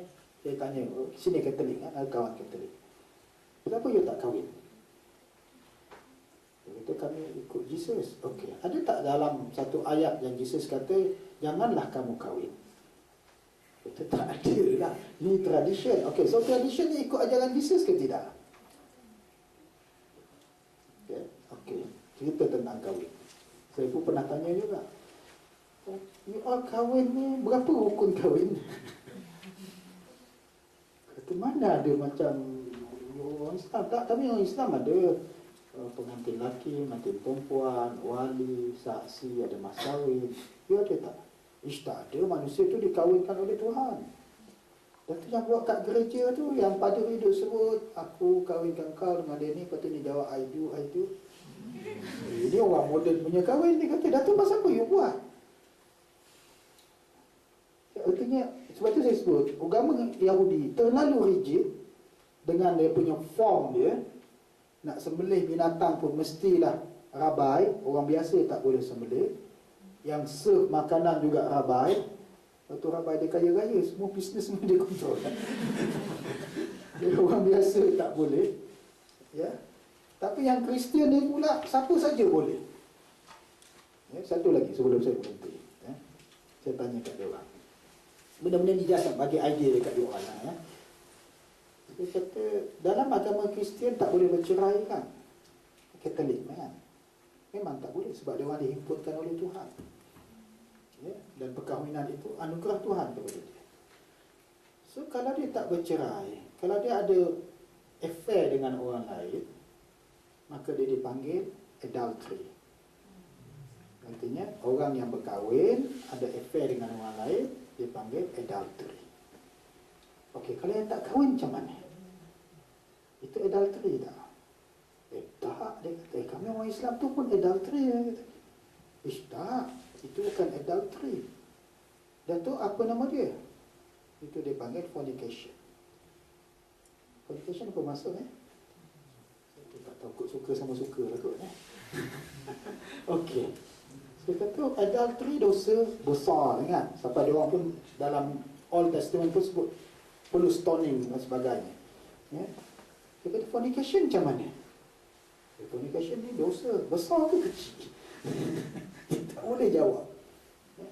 Sebab tu sebenarnya bila kita dialog dengan orang Kristian, lebih mudah sebenarnya untuk menjelaskan agama dia tu agama yang tak ada syariat, tak ada undang-undang, tak ada peraturan. Tetapi kalau kita pergi kepada orang Yahudi, memang kita pening. Aturan dia tu subhanallah berbelit-belit. Ya, sampai memang tak faham lah, tapi nak bincang dengan dia kalau fiqah dengan orang Yahudi senang. Sebab dia ada rukun, ada syarat, sama macam kita. Tapi dia terlalu kompleks. Yang Kristian ni semua lepas bebas. Ya, nak kahwin pun tak mesti kat gereja, berdua pun boleh kahwin. Sebab Tuhan yang mengahwinkan. Tapi lepas kahwin tak boleh bercerai. Ya, tapi kalau dia nak kahwin lain macam mana, tak boleh juga. Lepas tu hidup macam mana, hidup macam tu lah dia kata. Ya. Jadi yang saya nak sebut cerita daripada ahli kitab tadi, mereka dari dulu sehingga kepada hari ini, ya, dia tak ada habis. Segala apa yang dia buat tu, itu yang disebut bid'ah agama dia lah. Sebab tu yang geng baru macam evangelis, dia orang tolak yang banyak yang Katolik Protestan punya amalan. Dia cuba menafsirkan balik Bible tu, tapi dah benda sesat atas sesat. Memang dia tak jumpa. Tapi kita nak menjelaskan tentang kelebihan agama kita. Memang bila dia dengar tu, dia rasa agak pelik. Dan kemungkinan dia rasa dia patut ikut peraturan yang seperti itu. Okay? Sila. Kan ada satu ayat yang kata lelaki boleh berkahwin dengan ahli kitab kan? Ya. Jadi maksudnya seorang lelaki tu bolehlah kahwin dengan seorang perempuan Kristian tidak deribat di Islam. Betul. Tapi yang terbaik ialah dia mesti pastikan wanita itu bertazim dengan agama dia. Wanita itu wanita yang suci, bukan pelacur, bukan wanita yang tak senonoh, dan kemudian dia bukan wanita yang memerangi Islam. Tapi macam mana pula macam kalau seorang lelaki kan kena suruh isteri dia bertudung semua tu? Dia kekal dengan syariat agama dia, tetapi anak tu suami mesti pastikan ikut syariat agama kita. Dari soal pemakanan dan sebagainya, dia mesti pastikan makanan itu adalah ikut syariat kita. Kemudian dari sudut macam contoh hubungan jenis dan sebagainya, isteri itu juga perlu mengangkat hadas besar. Jadi ada beberapa teknikal lain lah, ya, yang perlu diselesaikan. Ya, Ustaz, saya ada 3 soalan. okey, bagi Cik Wan dulu. Saya fikirkan kawan saya Jew, dia pernah tak nipu. Kalau macam kahwin dengan Jew, Ya. dia mesti the wife yang take care. Dia Memang. bukan the husband dia. Betul. Dia anak dia mesti ikut ibu dia. Ya, Agama pun. memang betul. Sebab tu bagi yang nak tu, dia sendiri mesti kuat, ya, untuk memastikan agama dia terpelihara dan zuriat turunan dia terpelihara. Untuk kita kata tak boleh, ayat Quran tu ada. Ayat Quran menyatakan boleh. Ya, cuma bagi yang nak buat, kita kena bagi tahu ini aturan. Ya, ya, sila. Soalan 3. Yang pertama untuk Ustaz yang jumpa cerita pasal rokok tu.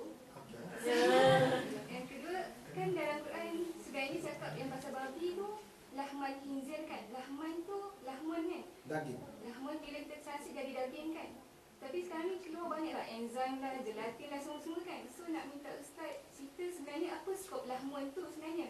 Sebab kita tak faham sangat Arab kan. So kita macam terima je lahmon adalah daging. Kita tak tahu luas mana lahmon dalam Arab tu macam tu lah. Ya. Lepas tu yang ketiga, nak minta Ustaz ulas pasal oral kontraseptif kan. Sebab ada dalam Quran cakap janganlah kita membunuh anak kan sebab takut miskin kan. Tapi ada je orang yang ambil kontraseptif untuk tak nak anak. So dia macam menghalang fisiologi yang sebenarnya juga. Yang pertama, rokok haram atas 14 dalil. Cukup Yang kedua, yang kedua apa tadi? Okey, lahman khinzir. Ya, para ulama tafsir sebut kenapa dia sebut daging babi, ya, untuk menunjukkan bahawa keseluruhan babi itu adalah haram untuk dimakan. Maksudnya selain Ya. ada enzim. Apa sahaja, ya. Tetapi ya, dia haram dimakan. Dia haram dimakan. Adapun dipakai, ada pandangan para ulama menyatakan ya, dipakai itu tidak menjadi masalah. Ya, tidak menjadi masalah untuk dimakan. Dia dipakai, ya, hanya dimakan saja yang diharamkan. Atas beberapa kaul dan perbincangan para ulama yang agak panjang lebar dalam perkara ini. Ya, ada pun yang kita sebut dia jadi gelatin, jadi vaksin, jadi ubat dan sebagainya tadi. Kalau kita lihat proses istihalah tadi, dia sudah berubah menjadi benda lain. Dia hanya transform saja. Ya, daripada bahan yang asal dia dah berubah menjadi produk yang baru.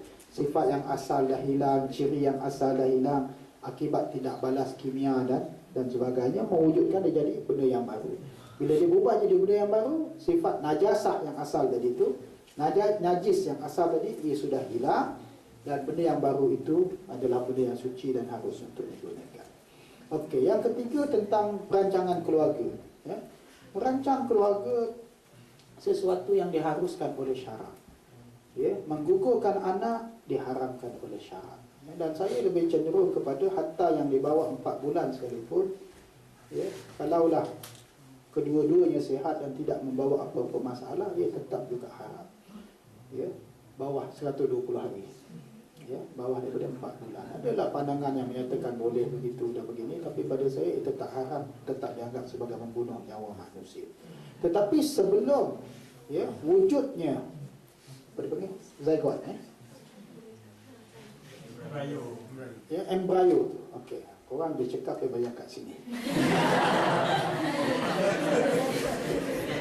Ya. Jadi ya, selagi dia belum jadi embryo, ya, untuk merancang, untuk menyekat berlakunya itu perkara yang diharuskan oleh syarak. Sebab para sahabat Nabi dulu juga melakukan al-azlu. Ya, azal. Ya, dia menumpahkan air maninya di luar daripada rahim untuk mengelakkan kehamilan. Ya, sebelum hamil ataupun merancang untuk hamil, ini perkara yang diharuskan oleh syarak dan tidak ada nas menyatakan ia sebagai haram. Sebab itu, ini saya cakap awal, ya, bagi yang berasa nak kahwin juga, ya, ini Syekh Mustafa Sibai tahun 50-an dulu dia dah bagi nasihat, ya. Bagi yang rasa dia tak boleh menjaga diri dia dan dia ada keperluan untuk berkahwin tapi dia masih belajar, ya, kalaulah dia nak merancang untuk tidak mendapatkan anak pada peringkat yang awal, itu perkara diharuskan oleh syarak. Ya, dia bukanlah perkara yang diharam atau dihalang oleh syarak, ya. Kalaulah dia rasa dia nak anak juga dan dia mampu untuk menangguhkan bebanan, itu atas tanggungan dia sendiri, ya. Tapi yang ingin saya sebut ialah soal mengawal kehamilan. Sebelum berlakunya kehamilan itu, ini perkara yang diharuskan oleh syarak. Tapi menggugurkan kandungan, bersamana sekalipun kandungan itu, ia dianggap membunuh nyawa manusia dan perkara yang berdosa. Wallahu a'lam. Ya. Ada apa lagi? Ya.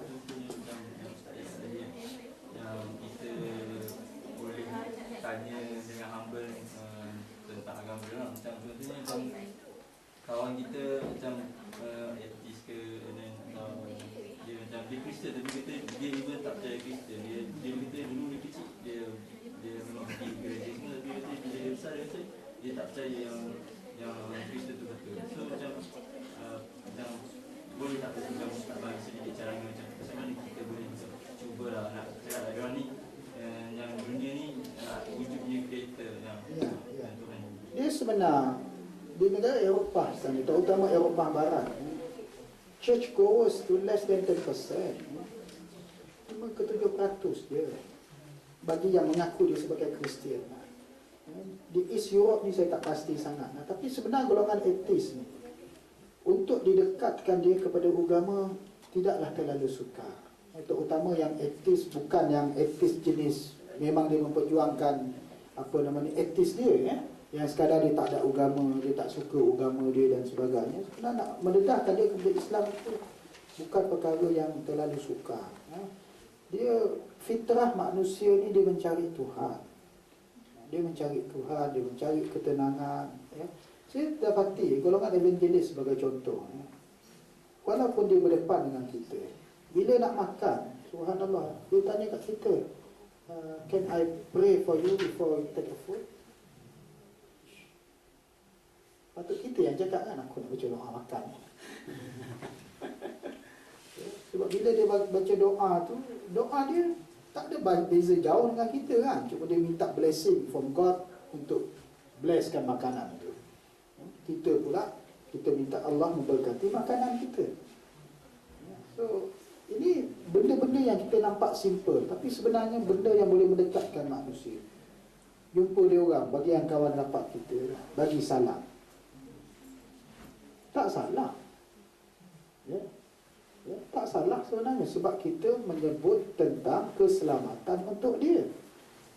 Ya, bukan kita minta doa agar dia lepas daripada api neraka. Tak. Kita doakan agar dia dapat kebaikan. Dan benda itu tidak dilarang oleh agama. Sebab dia tidak memusuhi kita. Ya, makan, kita ajak dia makan. Ya, bila kita solat, ajak dia, biar dia tengok kita solat macam mana. Ya. Pergaulan kita dengan mereka dari sudut jujur, amanah, rajin buat kerja, kebersihan. Ini semua benda-benda asas kemanusiaan yang boleh mendekatkan orang kepada agama sebenarnya. Ya. Dan macam kita tengok kan, takat yang saya tengok lah, tak tahu mungkin sebab kita Easter kan. Negara orang kafir ni bersih. Kenapa orang Islam sudah hilang kebersihan? Sedangkan kita sebut an-nazafatu minal iman. Ya, kebersihan itu sebahagian daripada iman. Ya, so benda-benda praktis seperti ini sebenarnya. Sebab orang ni bila dia nak dapat hidayah, kadang kita tak tahu macam mana dia dapat hidayah. Kadang usaha yang banyak tak dapat. Usaha yang sikit dia boleh dapat. Ya. Kalau usaha banyak pun, kemungkinan penghujungnya memang akan dapat juga. Ya. Sebab dunia sekarang ni, ya, macam saya sebutlah, informasi itu tak ada siapa boleh sekat dah. Tak ada siapa boleh halang orang dapat maklumat yang baik. Dan kita sebagai orang Islam, cara nak menyampaikan maklumat itu juga pelbagai. Macam kita tengok orang bagi motivasi kan. Orang ini cakap begitulah, orang itu cakap begini. Sebenarnya kalau kita cek balik, Nabi lagi cantik yang Nabi sebut berbanding mereka. Dan kebanyakan orang Barat yang memeluk Islam yang cerdik, dia peluk Islam sama ada kerana dia baca Quran atau dia orang baca sirah Nabi, sejarah kehidupan Nabi. Dan bila dia dapat tu, iltizam dia lebih daripada orang lain. Wallahu a'lam. Ya. Ada soalan. Ya. Macam contohnya kalau non-Muslim ni kat sini lah, contohnya macam bila soal tu bersin kan. Okey. Dia akan sebut bless you kan. Ya. Macam adakah macam kita dibolehkan macam kita ni kadang-kadang tersepit. Patut kita cakap macam tu macam dia orang kadang-kadang rasa macam lebih orang-orang macam mendoakan dia orang macam tu kan. So apa macam mana dengan kita? Iyalah, kita nak jawab ya rahmatullah tu kena tunggu dia sebut alhamdulillah. Kita cakap dulu ke dia. Jadi mesin tiba-tiba tercakap. Bless you. Ataupun bila dia bersin kita sebut alhamdulillah.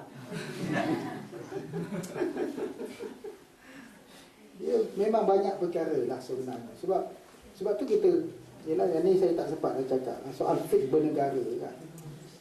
Zaman orang Islam ada khalifah dulu. Sistem bernegara zaman tu lain, tak sama dengan hari ni. Zaman sekarang ni zaman nation state.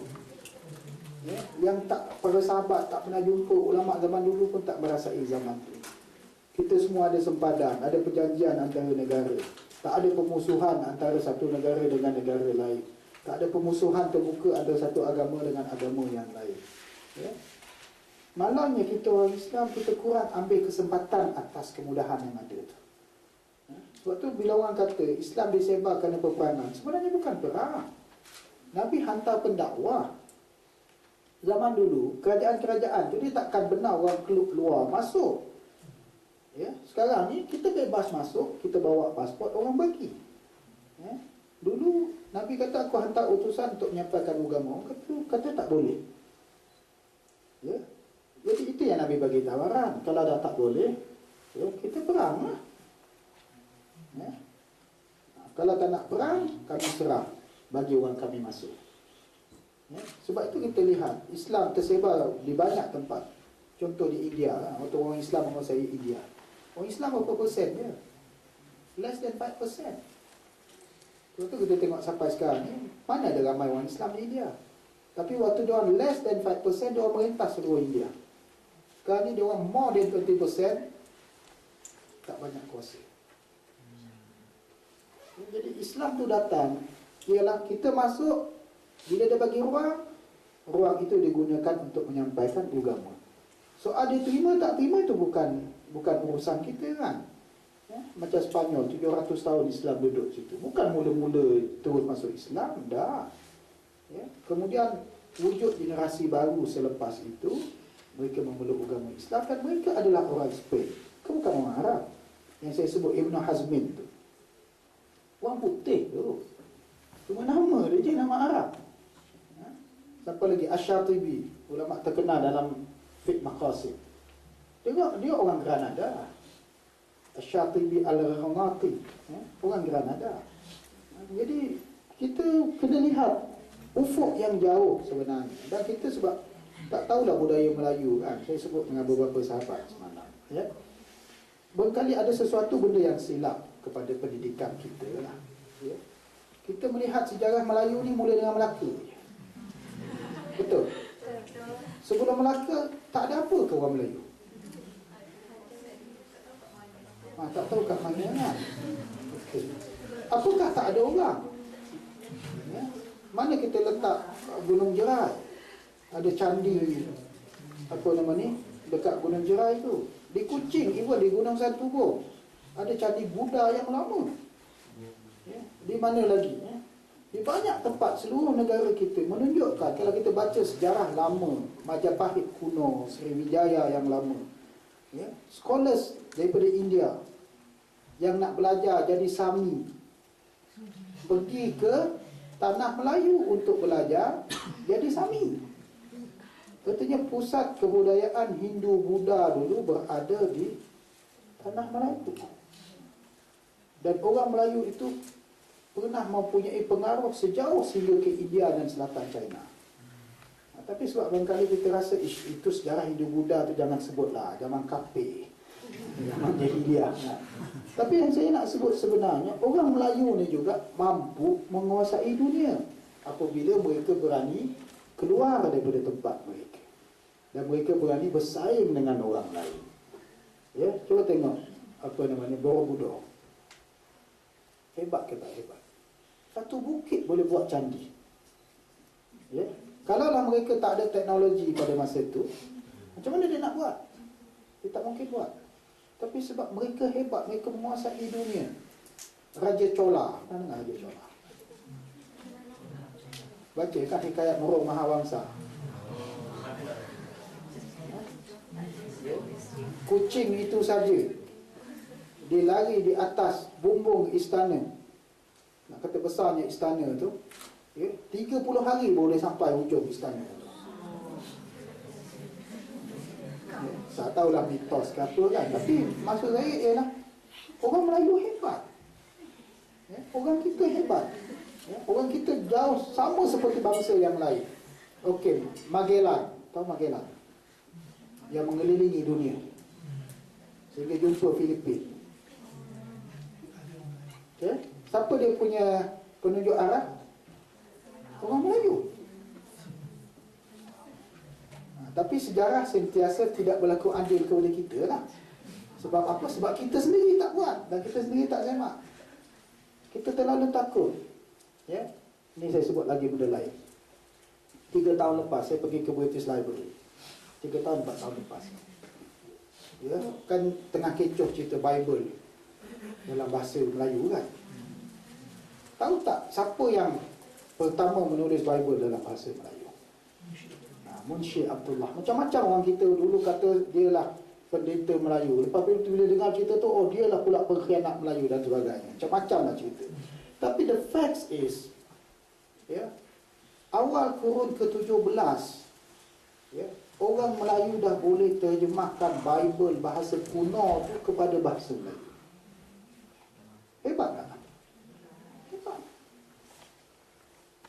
Kita ni yang tak mampu faham Bible kan. Orang Melayu zaman tu boleh terjemah, tulis Jawi lagi. Ya, masih ada teks tu di British Library yang ditulis oleh Munshi Abdullah tu, rupanya ada lagi orang lebih awal daripada dia. Ya, tak tahu siapa nama dia. Tapi tulis Jawi. Siap tulis syahadah lagi kat situ. Di depan Bible tu dia tulis Asyhadu an la ilaha illallah wa asyhadu anna Isa ibnullah. Dia bagi syahadah yang syirik. Lepas tu dia tulis. Dia terjemahkan Bible tu satu-satu menggunakan bahasa Melayu dan menggunakan tulisan Jawi. Ya. Saya taklah nak sentuh soal cerita Bible dalam bahasa Melayu tu, tapi yang saya nak sebut ialah orang Melayu tu hebat. Tapi kalau kita tak dibagi tahu, tak didedahkan, sejarah kita dipotong oleh orang lain, ataupun kita sendiri potong sejarah kita sebab takut ada raja bersiung lah, ada yang makan orang lah, ada yang sejarah kan. Kita belajar daripada sejarah kita bahawa kita sebenarnya suatu bangsa yang hebat, ya, inovatif, mampu bersaing dengan orang lain, mampu keluar pergi kepada dunia lain. Tapi sebab kita tak berani, kita selalu disebut kita lah bangsa lemah, kita lah subsidi, kita lah ditindas, kita lah itu ini. Macam-macam kita disebut kan. Ya? Sedangkan sebenarnya kita jauh lebih mampu. Kita mampu, ya, sama seperti orang lain mampu untuk, ya, meneroka dunia ini. Ya. Jadi saya rasa ya, perkara-perkara macam ni lah yang perlu kita lihat balik. Dan saya sengaja bawa tajuk macam ni bukan nak create kontroversi, ya. Tapi tujuan saya ialah agar, ya, sahabat-sahabat, ya, saudara-saudari semua nampak ufuk yang luas, ufuk yang lebih terbuka. Hatta dalam perkara agama sekalipun, kita disuruh untuk berfikir secara yang terbuka, secara yang meluas, ya, macam mana kita nak membangunkan diri kita, membangunkan agama kita, bangunkan negara kita, ya, agar bila kita buat begitu, insya-Allah kita akan jadi orang yang terhormat, ya, dalam kehidupan kita. Saya rasa cukuplah. Kita dah lebih 1 jam setengah. Memadai sekadar itu dulu. Kita berhenti. Wassalamualaikum warahmatullahi wabarakatuh. Wassalamualaikum warahmatullahi wabarakatuh.